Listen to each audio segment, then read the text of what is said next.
This week on Better Than a Lecture, we begin a short series with Dr. Carol Wilson, a professor studying deltaic wetland sedimentology and geomorphology. Good morning. I'm standing right now and talking to you from Empire, Louisiana. I'm basically at the very end of the road for the Mississippi Delta. A delta is essentially a place where a river is flowing into the ocean and it loses what we call flow competence. So it starts to slow down and it has to then deposit some of the material that it's been carrying in its waters.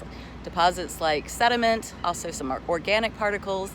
But the end result is that when a river flows into a body of water, it starts building out land into that body of water. And that body of land and some of the sediment that's also being deposited under the water forms what we call the delta.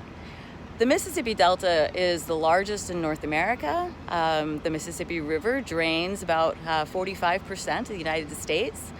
And this ends up forming a very large delta that is comprised of most of Louisiana with the landscape. So this ends up being an area that's very complex we've got some swamplands in some areas, others are marshlands, what you see behind me.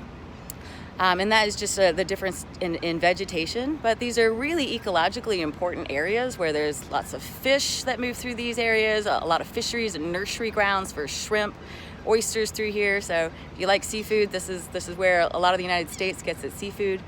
But it's also a very important place where humans live, where we have both recreation, we have fishing, and we also get a lot of natural resources from a delta, such as oil and gas in this vicinity. So we're going to be going today onto the continental shelf a little bit out here. You see the bridge right here in the background. That is taking folks to the very last town called Venice, Louisiana. But we're going to get on the boat here and we're going to continue on. So we'll continue our adventures next. Hope you enjoy.